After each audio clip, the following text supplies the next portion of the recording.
주님의 평화를 빕니다. 오늘 말씀의 제목은 고난도 때로는 은혜이다 입니다.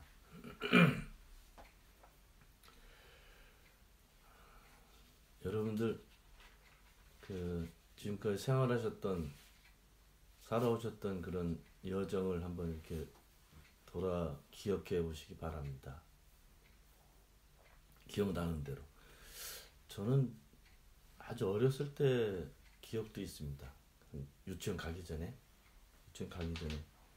기억도 있는데, 그때부터 이렇게 생각난 대로 기억을 쭉 더듬어 보면 한번 해보세요. 굉장히 빠르게 기억이 납니다. 굉장히 빠르게 다양한 기억들이 막 나는데, 이렇게 기억해 보면 제가 유치원 가기 전에는 저희 집이 굉장히 가난했습니다. 아니, 원래 가난했습니다. 저희 집이. 금호동이라는 데서 제가 살았는데, 거기는 이제 이 피난민들, 한국 전쟁 때 피난민들이 모여 사는 지역입니다. 그래서 그냥 산에 그냥 막 집을 짓고 살았어요. 집이라는 것이 지금처럼 이렇게 반듯한 이런 집이 아니고 거의 운막 같은 겁니다. 저희 아버님 이렇게 벽돌 찍어서 집을 짓는 게 그 기억이 나요. 근데 이제 그런 집들을 허가도 안 내고 그냥 산에다가 막 짓고 살았습니다. 저희가 5 식구였으니까 그러면 방 하나에서 살고, 뭐 부엌 같은 게 이렇게 있었던 것 같아요. 이렇게 딸려 있었던 것 같은데, 나중에 고등학교 졸업하고 저희 아버님이 저를 데리고 그 집에 가시더라고요. 집에 가셔서 집을 보여주는데, 제 기억으로는 그 집이었어요. 그게 집이었는데 요만한 운막이더라고요. 예. 저기서 어떻게 5 식구가 살았을까, 그 정도로 굉장히 작고 낮고, 이 산을 깎아서 했기 때문에 거의 천장이, 걸어다니면 천장이 여기 있어요. 지붕이. 그런데 서울시에서 거기 이렇게 한 15년, 20년 이렇게 살았던 사람들에게 그 소유권을 줬습니다. 그 집이 우리 집이 된 거야. 저희 아버님이 그거 팔아가지고 뭐 하셨는지 잘 모르겠는데, 아마 그러고 나서 이제 계속 이사 다니면서 살았기 때문에 그 집을 팔았다고 그러시더라고요. 먹을 것도 아무것도 없었던 것 같아요. 한 번은 이제 저희 어머님이 유치원 선생하면서 저녁 때 이렇게 애들 과외 공부를 했어요. 그때는 중학교도 다 시험 보고 들어갈 때니까 다 집에서 부자들은 집에 가정교사가 있고, 아니면 다 이렇게 선생님들이 돌아다니면서 가르치는 그런 게 있었어요. 거기서 조금 돈을 벌으시면 이렇게 노란 편지 봉투가 있는데 요만큼 쌀을 사가지고 오시는 거예요. 그거 가지고 밥을 해먹은 것 같아요. 한 번 도둑이 들어가지고요, 저희 아버지는 책 주거나고 그걸 훔쳐갔어. 그러나 저 잊지 못합니다. 밥을 못 먹었어. 먹을 게 없어가지고.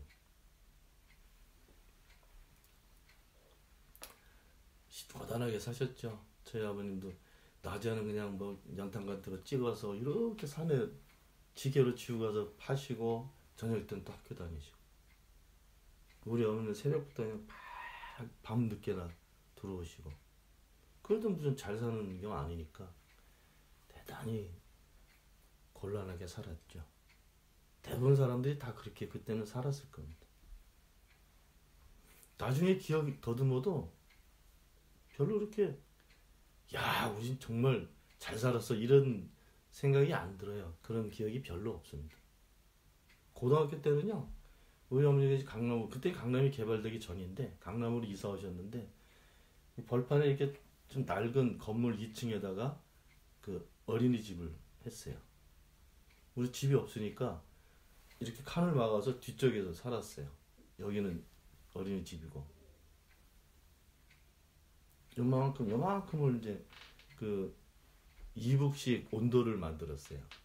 어떻게 하면 벽돌 싸서 이렇게 평상처럼 높이고, 여기다가 연탄을 이렇게 넣어서 이걸 달궈서 사는 그런 식의 온도를, 그냥 거기 부모님들 주무시고, 책꽂이 이쪽에는 우리 삼형제가 자는 거야. 겨울에요 영하야 영하. 추울 때는 영하로 떨어져 기온이. 그래도 그렇게 고생하셔가지고 그래도 이제 좀 살 수 있게 이제 집안도 읽으시고 그랬죠. 독일 와서 살 때도 별로 그렇게 아주 좋은 기억이 없어요.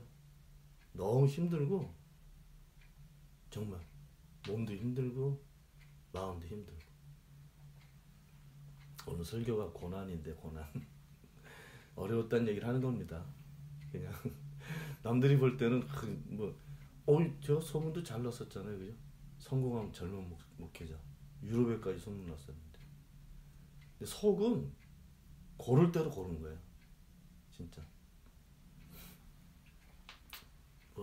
독일 교회에서 아주 넉넉히 생활비를 받았지만 그 쓰고도 미누스나고.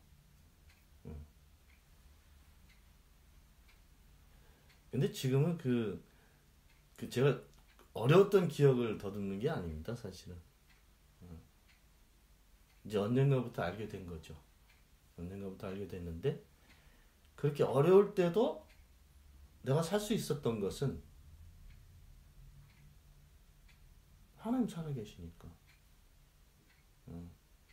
그때도 성령께서 같이 계셨으니까 라는 것을 알게 된 거죠. 그게 어렵던 기억이 한 방에 없어지더라고요. 한 방에. 아니 사실은 그거 내가 살아온 방법인데, 그죠? 그 안에서 내가 좀 고단한 게 있고 힘든 게 있었다 그래도 나는 얻은 게 더 많아요. 실제로 뭐라고 설명하려면 밤새도록 해도 너무 많아서 못하겠지만, 한 줄로 줄이면 그 어려움 속에서도 나는 은혜를 받고 살았다. 정말입니다. 한 줄로 표현하면 그렇게 표현할 수 있어요. 고난이라는 말이 이게 한문이거든요. 고난. 아주 고통스럽고 아주 힘든 그런 표현이에요. 그게 고난인데, 어떻게 보면요, 이 겉으로 드러난 그 그리스도의 역사는, 그리스도의 역사나 이 신앙의 역사는 고난의 역사입니다. 겉으로 드러난 모습의 역사는 고난의 역사예요. 고통과 어려움이 함께 있었던 역사입니다. 아브라함 때도, 아브라함 저 이방인으로 살았어요. 이방인으로. 언제나 다른 민족 만나면 그 다른 지역 그 땅에 들어가 살아야 되기 때문에 정말 비굴한 방법도 많이 하고, 그죠? 심지어는 자기 부인을 누이라고 속이면서까지, 그죠? 목숨을 부지하기 위해서 그 땅에 들어가 살면서 그 사람들한테 비유 맞히고, 또 때로는 막 그냥 쫓겨나가고, 평생을 죽을 때까지 그렇게 살았단 말이죠. 다 그랬어요. 이삭도 그렇고 야곱도 그렇고. 야곱이 나중에 이집트 들어가서 바로왕 앞에서 이집트 왕이 물어보잖아요. 바로가 아이고 어르신 어떻게 사셨습니까 그동안? 그때 야곱 대답이 고단한 인생을 살았습니다. 쉽지 않아요. 그리고 요즘은 지금도 그런 생각하는 사람이 있을까? 무슨 복음을 전하는 사역을 영광스러운 그런 일처럼 생각해가지고 이 감동으로 일하는 사람들 많이 있잖아요, 그죠? 근데 에레미야나 호세아나 이런 사람들은요, 정말 힘들고 비참하게 살았어요. 하나님께서 하신 말씀을 전한다는 이유로. 에스겔도 마찬가지예요. 타락해가는 하나님을 떠나는 이스라엘 백성들에게 하나님의 말씀을 전하기 위해서 심지어는요, 사람의 똥으로 음식을 만들어 먹어. 한쪽 벽으로 누워서 40일 동안 누워있어. 별일을 다 해요. 호세아는 창녀하고 결혼하잖아요. 창녀. 하나님 자꾸 떠나는 이스라엘 백성들 그 비유로 사람들에게 전하시기 위해서 창녀하고 결혼한다. 이 부인이 자꾸 도망가. 다른 남자들 만나려고. 그럼 또 데려다 놓으면 또 도망가고. 예레미야는요, 정말 아주 별명이 있어. 눈물의 예언자. 눈물 흘리면서 때로는 조롱당하고 때로는 우물에 갇혀 죽을 뻔하고, 막 빨가벗고 이렇게 막 거리 나가서 말씀 전하라는 그런 것도 있고.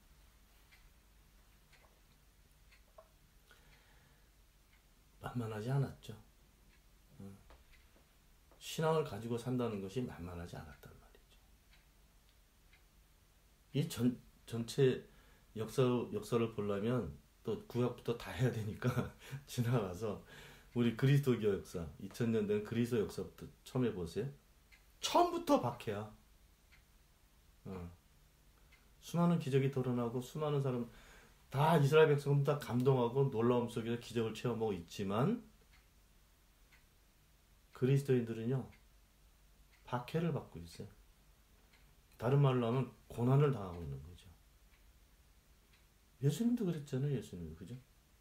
이스라엘 백성들이 왕으로 세우려고 했을 정도로 인기가 최고였던 분입니다.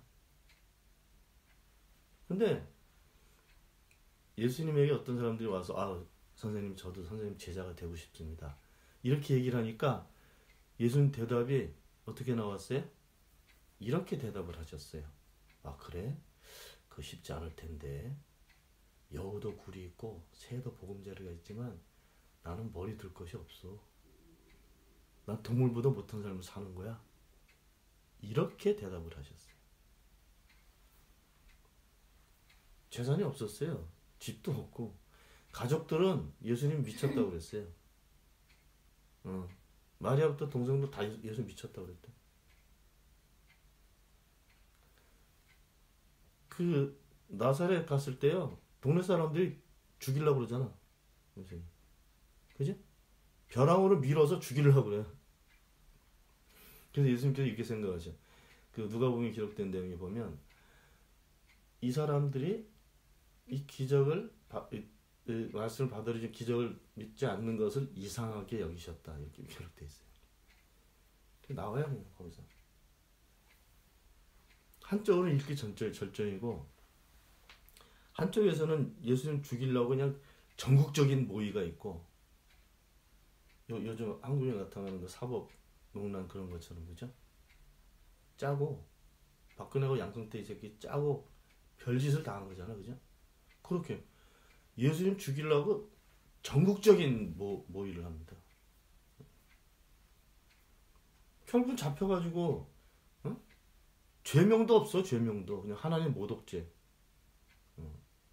거기서 그냥 매 맞고 채찍질 당하고 십자가 달려서 그죠? 이 겉으로만 보면 좀 섬찟하고 무시무시하죠. 우리는 아무리 어렵다 그래도 그 정도까지 당하진 않았잖아요. 안 그런가? 때로는 살다 보면요, 내가 했던 경험이 나를 계속 지배할 때가 있어요. 종종 그럽니다. 아주 내가 경험했던 정말 무섭고 아픈 기억이 내 삶을 지배해버려. 그러니까 나는 그냥 살고 있는데 그 경험과 생각이 나를 지배하기 때문에 지금이 더 고통스러운 거예요. 스스로 이렇게 만들어내는 고통도 있어요. 잘 모르지 사람들이 그걸. 외부적인 것이 있다고 하지만 내 안에서 내가 스스로 만들어 가진 것도 많다고요. 그게 마귀 밥입니다. 마귀가 그렇게 만드는 거예요. 오늘은 기분 좋은 삶을, 행복한 삶을 사는데도 나는 삶이 쉽지 않아. 가짜. 그게. 마귀는 가짜하고 속이는 거 먹고 사는 거거든요. 근데 기독교 역사는 실제입니다. 실제 고난의 역사입니다. 처음부터 지금, 그죠? 처음부터 박해가 시작돼가지고 300년 동안 땅 속에서 살아요. 우리 갑바도기아 가봤잖아요. 대림구요. 300년 동안 땅 속에 들어가 삽니다. 잡히면 죽으니까. 이 콘스탄스 대제가 313년에 정치적으로 이걸 공인했기 때문에 그때부터 바깥으로 나갔죠. 그래도 박해가 계속 있었어요. 그 다음에는 교회 내부에서 서로 죽이고 살리는 일이 계속 이어졌죠. 왜냐하면 영지주의하고 싸워야 되죠. 교회를 지켜야 됐다는 이게 보수적인 사고가 결국 이게 이념 싸움입니다. 이념 싸움. 그래서 적으로 만들고 저기서부터 우리 보호해야 되는 이런 보수주의들이 생기고 이렇게 하면서 계속 끊임없이 교회 안에서 다툼과 살림과 죽음의 역사가 계속 실제로 죽여요. 교회 법을 어기면. 그때는 교회법이 법이니까. 되게 많이 죽었잖아요. 중세 때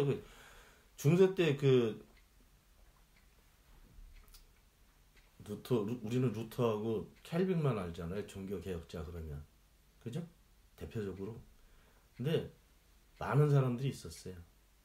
루터도 어디로부터 영향을 받고 캘빈도 어디서부터 영향을 받고 이렇게 해서 자기 신학적 사상을 구축을 했죠. 어디로부터 받았던 그 사람들은요 다 죽었어요.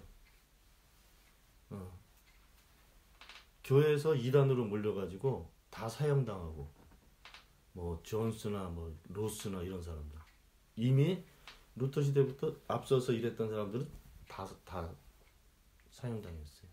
순교. 미국 청교도도 이 성공 쌈 붙어가지고 다 죽을 것 같으니까 도망간 거잖아. 많아요. 그런 경우가.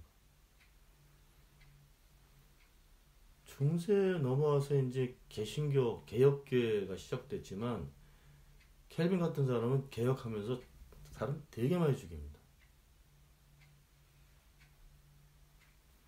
그래가지고 쭉 온 거야. 계속 교회 안에서도 그런 일들이 있었던 거죠. 내부적으로 이렇게 뭐 온 게 아니라 내부적으로 스스로 고난의 늪으로 들어간 거예요. 기독교는 심지어는 어떤 사람은 피해 역사다 그렇게 표현하는 사람도 있고 고난의 역사라는 표현은 자주 하는 표현입니다. 우리가 천주교 역사가 200년 넘었어요. 천주교. 처음에 100년 동안은 박해 기간입니다. 처음에는 17세기, 18세기에는 전 세계가 이렇게 서로 이제 사상적으로 이렇게 이동하는 시기였습니다. 그러니까 중국을 통해 가지고 새 학문들이 소개가 되는데 그 전에는 우리나라는 주작, 중국에서 배운 주작, 그리고 주작의 논어명작 이런 거, 그리고 약간의 유교, 불교도 있고 유교도 있었어요. 어떨 때는 불교가 승할 때는 유교들은 다 죽고 유교가 승할 때는 불교들은 다 쫓겨나가고 이렇게 계속 사상적인 대립들이 있었어요. 우리나라 17세기, 18세기가 최고조에 이르렀을 때입니다. 임진왜란하고 병자호란을 겪으면서 우리나라가 이거 가지고는 우리 나라를 지킬 수 없겠다 그래가지고 한쪽에서는 우리나라 그때 싸맸잖아, 그죠? 네? 뭐 북인 남인 뭐 노론 소론 당파 싸움 할 때 난민들 쪽에서 새로운 학문들을 받아들이기 시작했는데 그게 실학이라고 표현된 겁니다. 실학이라는 표현은 그게 뭐 실제로 있는 그런 게 아니고 우리 지금식으로 말하면 실용적인 학문인 거예요. 그 전까지만 해도 우리나라는 기술이나 농사 짓는 거나 이런 걸 천시했던 나라입니다.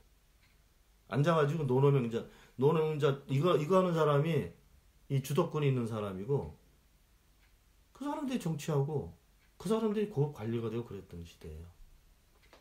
기술이나 농사 짓는 건 천시했던 시대입니다. 근데 정약용이라는 사람하고 다른 몇 사람들이 이 실학을 받아들이는데 그 실학이 기술도 하고 뭐 건축도 하고 우리 식으로 하면 공장도 세우고 뭐 그런 거였단 말이죠. 처음에는 괜찮았는데 처음에는 이런 학문도 있구나.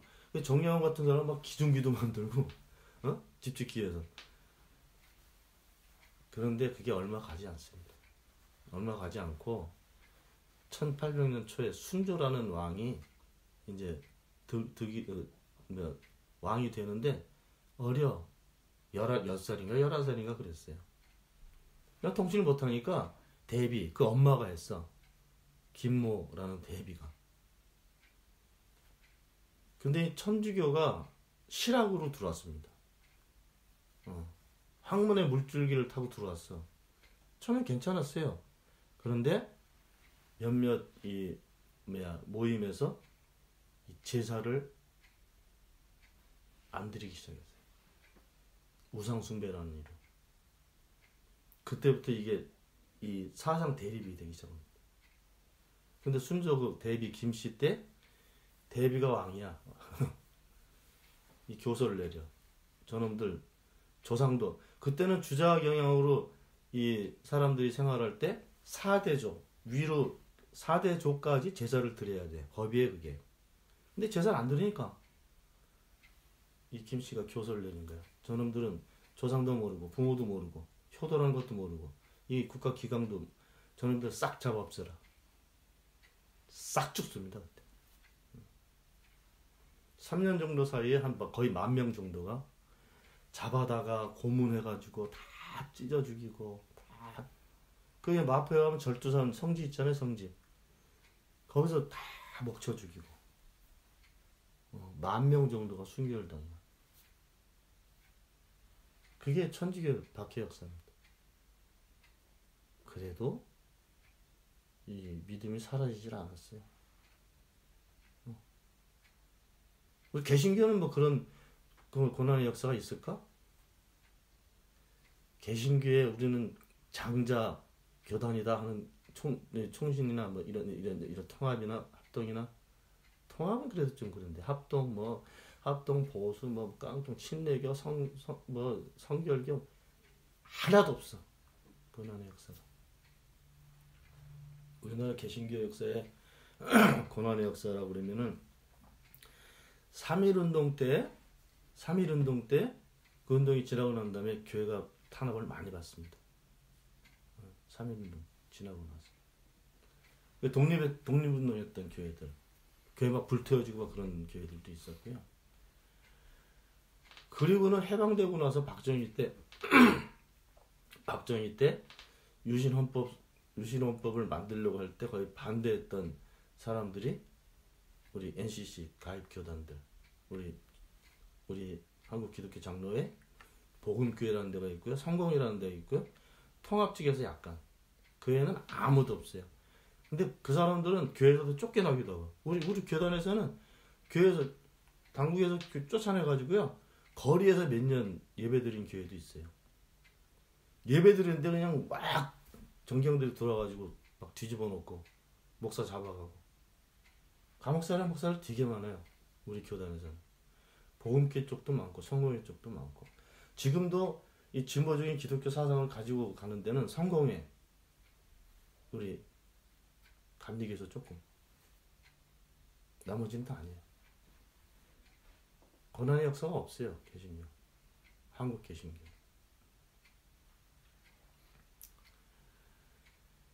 어려움만 얘기하면 그렇잖아 그죠?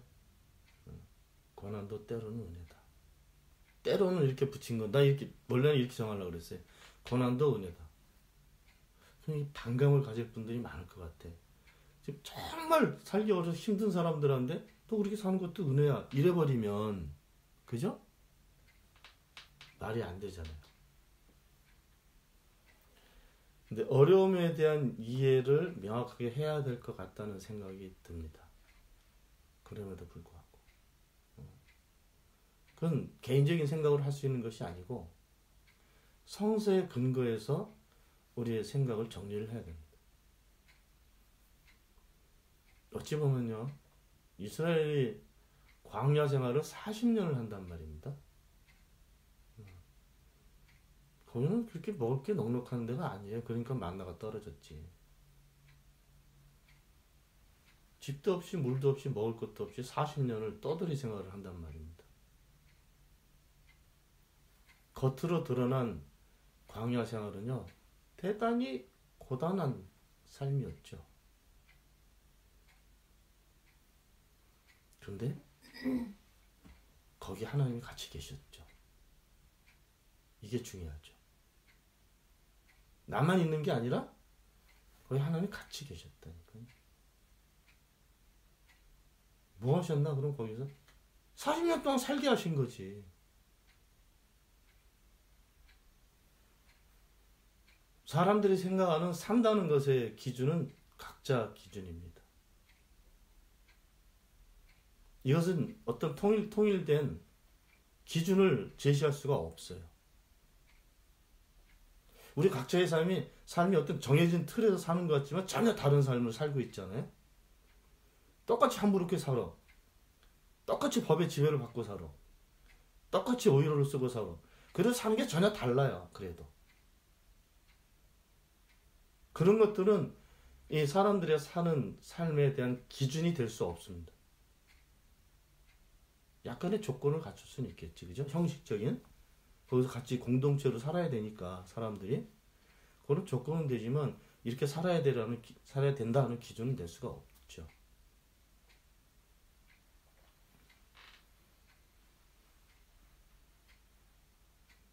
바울과 실라가 복음을 전하다가 잡혀서 감옥에 들어갔잖아요.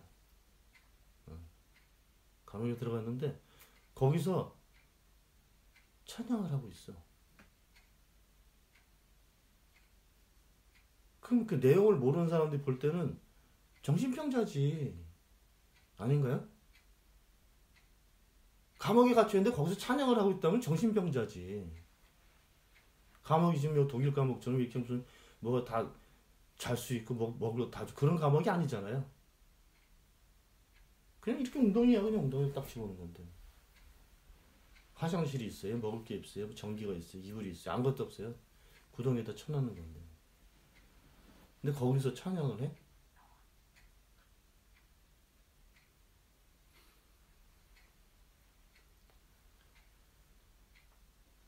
고난의 기준으로 우리의 역사를 보게 되면 설명할 게 없고 아픔과 고통만 있습니다.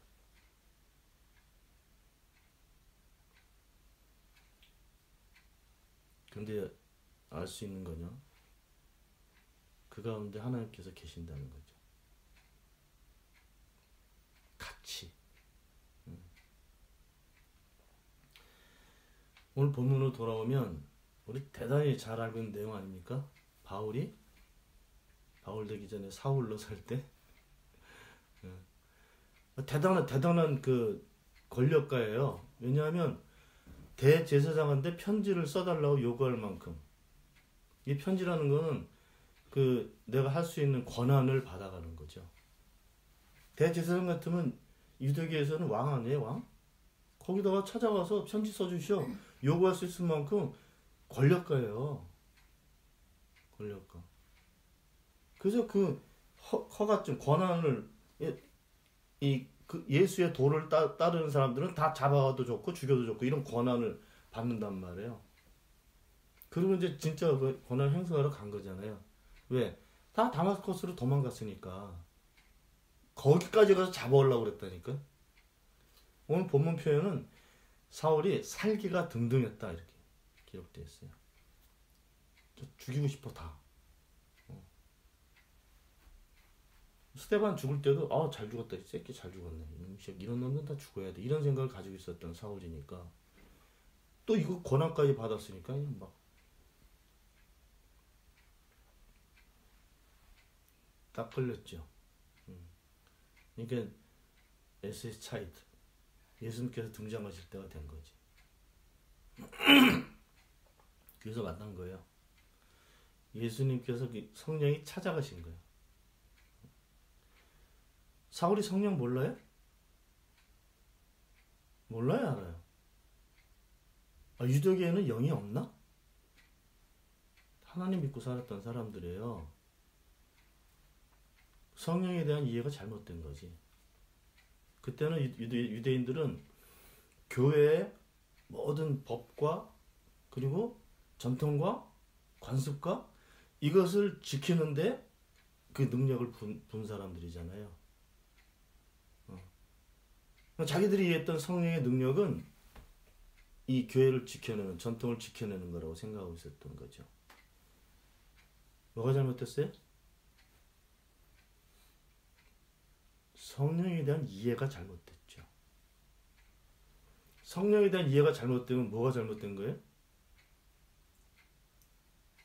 하나님을 잘못 알고 있는 거죠. 예수님께서 하신 말씀이잖아요. 너희들은 너희들의 관습과 전통 이것으로 사람들을 가리키고 나를 헛되이 예배하고 있다. 예수님께서 하신 말씀이에요.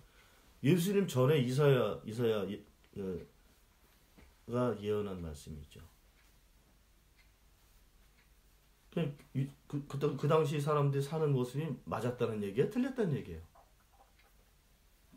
틀렸다는 얘기지. 그거 쉬운 대답을 못해요? 사울이 다른 영을 알고 있었던 거지. 성령이 아니라. 그 사람을 죽이려는 생각으로 꽉 찼다는 말이 그 말 아니에요? 성령이 사람 죽이는 영인가? 아니죠? 찾아가신 거예요. 그래가지고 나다. 그리고 나서 이제 이 일이 일어난 거죠. 누굴 만나게 하고 누굴 만나고. 근데 본문을 잘 살펴보면요. 아나니아한테 가셔. 성령이. 그죠? 이 사람도 그쪽 그리스도교의 지도자쯤 됐을 것 같고, 나중에 사울 기도해줄 때 보면 그 성령께서 하시는 말씀 중에 얘가 사울이라는 사람이 오면 이렇게 해서 해라. 성령까지 받아. 왜 뭔지 모르지만 성령께서 사람들을 이렇게 통해 가지고 이 사울하고 이렇게 관계를 맺게 하는. 예전에 베드로하고 고넬료하고도 비슷하잖아, 그죠? 사울도 이렇게 딱 눈 멀고 나서 기도하고 있었다고 그랬어요. 아나니아한테, 야, 거기 그 거리에 가면 다소 출신 그 사울이라는 놈이 있는데 그놈 지금 기도하고 있다. 네 가서 기도해줘라. 내 말을 전해주고. 이거잖아요. 그때 성령께서 아나니아에게 하시는 말씀이 하나 있어요. 내가 그 사울이 내 이름 때문에 얼마나 많은 고난을 받아야 할지를 보여주려고 한다. 있어야죠, 그런 부분. 한번 찾아봐요. 15절. 주님께서 그에게 말씀하셨다. 그는 아나니아였지, 그죠? 가거라. 그는 내 이름을 이방 사람들과 임금들과 이스라엘 자손들에게 앞에 가지고 갈 내가 택한 내 그릇이다. 그리고 18절 보면요. 16절 보면요. 그가 내 이름을 위하여 얼마나 많은 고난을 받아야 할지를 내가 그에게 보여주려고 한다. 좀 이상하지 않아요? 하나님께서 택한 그릇인데 고난을 받게 한다니. 요즘 보수깡통들이 생각하는 그 순수한 열정을 가지고 복음을 전하는 사역을 한다는 사람들이 들으면 이해가 안 되지. 그죠? 아니, 하나님께서 택하신 그릇이 왜 고난을 받아? 한국교회가 망할 때가 된 거예요. 왜 망할 때가 됐나 하면 이런 말씀을 못 듣고 있으니까. 한국교회는요, 70년대부터 이게 급성장을 한 교회입니다. 이렇게 성장하기 전에는 박대선이라는 그 이단 목사가 아니지. 박대선이라는 놈이 전도관이라는 것을 운영할 때예요. 그 사람들이 더 많을 때입니다. 60년대는 기독교인이 30만도 안 됐어요. 근데 70년대, 80년대까지 성장을 했는데 처음에는 제 기억으로는 이게 성령의 역사입니다. 나중에 타락하지만. 나중에 타락하면 대여섯 명이 모여서 예배를 시작했는데 갑자기 막 100명이 되고 200명이 되고 막 늘어나거든. 교인들이. 뭐 1년 지났는데 막 1000명도 이러니까 정신이 나간 거야. 이야, 이게 뭐가 된다? 그래서 미국에서 다 신학을 끄집어내 들어왔잖아요. 번영신학. 응? 발전 이렇게 막 교인 수가 느는 것이 부흥하고 발전하고 이게 맞다라는 생각을 합리화시키기 위해서 그 신학들을 까집어 들어와서 그거를 가르쳤단 말이에요. 그러니까 교회 사람들이 안 모이면 실패한 목회가 되는 거죠. 막 모이면 성령 역상. 그 목사가 탁 중심에 딱 뜨지. 야, 능력의 종이 있으니까 우리는 교회가 막 이렇게 개소리입니다.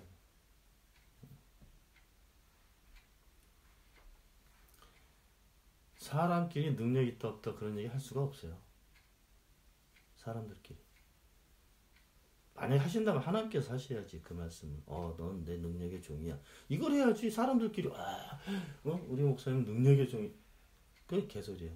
거기서부터 틀어진 거죠.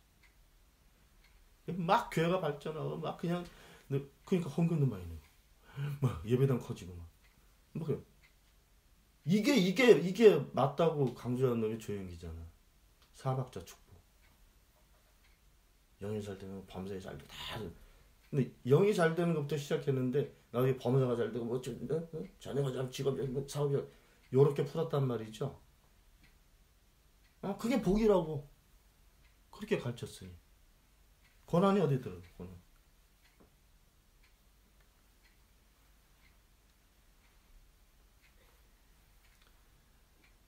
반대로 또 이렇게 생각하면 안 됩니다. 야, 하나님이라 하려면 다 고난을 받아야 되는구나. 얼마나 많은 고난을 바울처럼 받아야 될까? 이게 내 생각인 거야. 그것도 틀린 생각입니다. 그 당시로 보면 바울이 하는 일은 반대를 다 받게 돼 있어요. 그죠? 그래서 바울이 다른 종교를 갖게 됐다. 그걸 듣는 순간에 유대인들이 결사대를 만들잖아요. 결사대.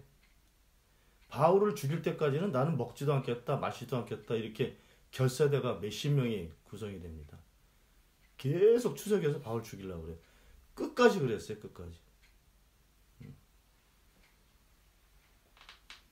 바울이 복음을 전하면서 되게 고난을 많이 당하죠. 매도 많이 맞고 또 배도 파손되고 강도도 만나고 옥에도 막 갇히고.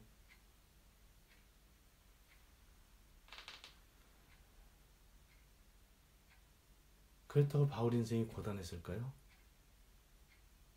감옥에 갇혀도 찬양을 할 정도면 다른 이유가 있지 않았을까? 그죠? 아브라함이 그 나이에 죽을 때까지 거의 자기가 살았던 것만큼 사는데 이방 생활, 나그네 생활을 하는데 그 고단한 삶을 통해서 뭘 얻었을까? 응? 뭘 얻었을까요?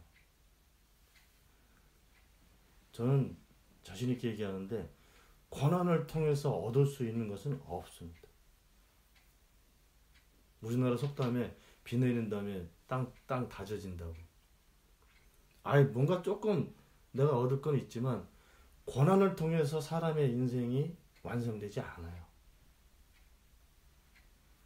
그런데 하나님께서 그 고난을 당하기 위해서 택하실까? 예수 그리스도처럼? 그 방법은 다시는 사용 안 하셔, 하나님은. 사람들에게 한번 썼던 방법은 다시는 사용하지 않으셔요. 왜? 그거 외에도 얼마나 하실 일이 많어. 똑같이 흉내내는 삶을 살기 위해서 어떤 인생을 거기다 넣지 않습니다. 왜냐하면 한 사람들이 하나님한테는 절대적으로 소중한 존재들이기 때문에 어떤 사람이 살았던 삶의 방법을 그걸 흉내내면서 그렇게 살게 하시지 않는다니까. 그 사람을 배려하는 계획이 따로 있어요. 우리는 신앙을 이렇게 교과서적으로 틀에다 놓고 배웠기 때문에 이거부터 잘못된 겁니다. 배우지 말아야 돼. 왜 뭘 배워?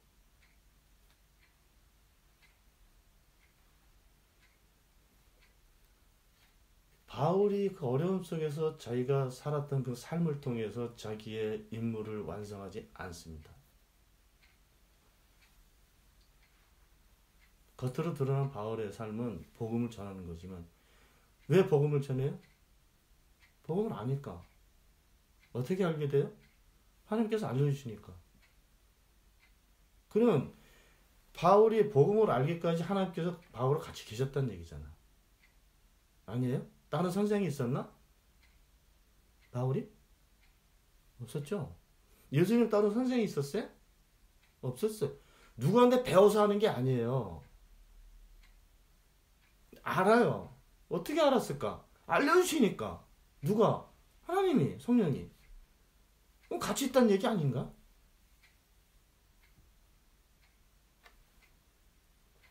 오늘 본문에서도요. 바울에게도 가시고 아나니아에게도 가시고. 그 양쪽이 다 계신 거야. 그지?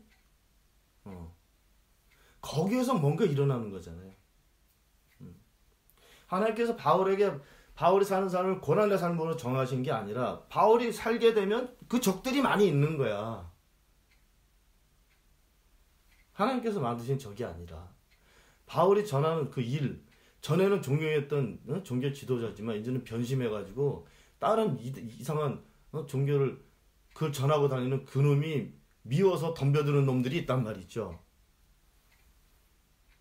그러니까 삶이 어려진 거지. 하나님께서 뭘 바울의 삶을 따로 어렵게 만드셔. 아니잖아요.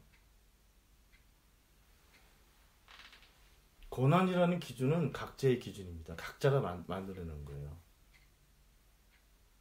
설사 그래서 그 어려움과 고통 속에 내가 살고 있다 해도 외부적인 요인이 어떤 것인지 뭐 얘기 안 해도 실제로 내 삶이 아프고 힘들어. 그죠? 거기 계신다니까요. 요것 때문에 죽게 하시지 않는 거죠. 나는 이렇게 내 이날트를 모르고 이렇게 현상만 보기 때문에 이게 보이지. 정말 알게 되면 이거는 껍데기입니다, 그냥.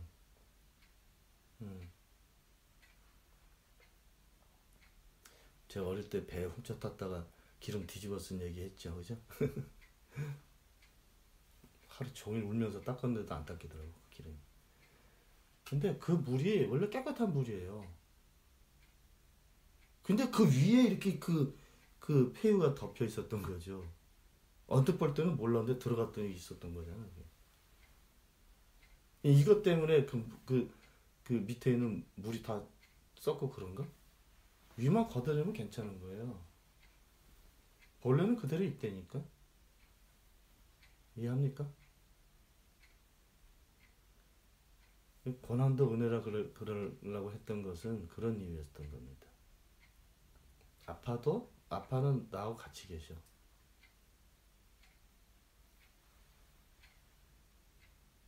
고난을 먹고 단단해져서 단단한 그 신앙의 역사를 만든 게 아닙니다.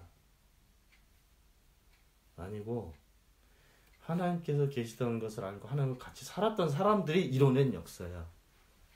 큰 기둥 같은 게 있죠, 두 개. 이거는 하나님의 계획이면 이건 하나님의 계획을 어떻게든지 따르게 알리려고 했던 마귀의 계획이 있지만 이게 남아있죠. 이쪽을 볼 수 있어야죠. 우리의 삶 속에서도 마찬가지입니다. 슬프고 아프고 고통스러운 면이 있어도 있지요. 이것 때문에 넘어지지 않으면 이게 있기 때문에. 예수님께 채찍 맞으실 때도 거기 성령께서 계셨고,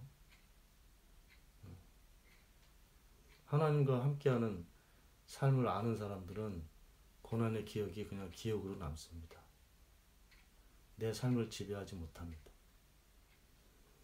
그러니까 고난이란 거는 신앙의 역사 안에서 이걸 가지고 교인들이 협박당해서도 안 되고 이것을 잘못 이해도 안 됩니다.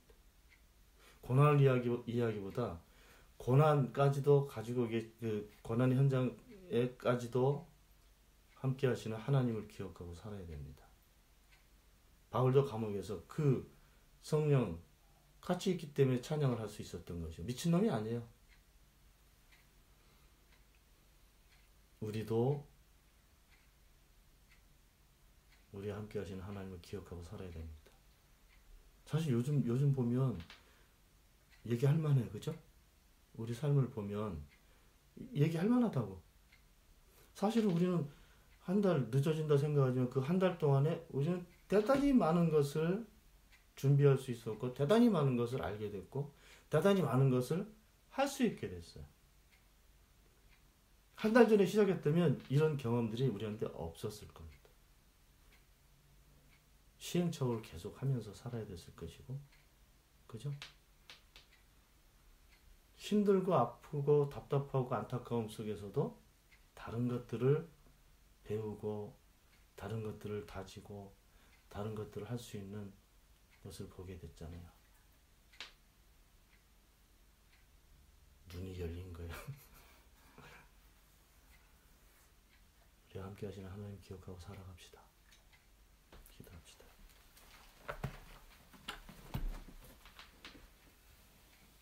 저희는 하나님의 소유물이 아니고 하나님과 하나 된 그런 존재인 것을 저희들이 잘 알고 살아갈 수 있도록 도와주시기를 바랍니다. 하시는 모든 일들을 통해서 저희들의 믿음의 역사를 가는 것이 아니라 함께 하시는 하나님과 함께 사는 것이 바로 저희들의 믿음이고 역사가 된다는 사실을 잘 알고 살아가게 되기를 바랍니다. 주신 말씀 감사드리며 우리 주 예수 그리스도 이름으로 기도하옵나이다. 아멘.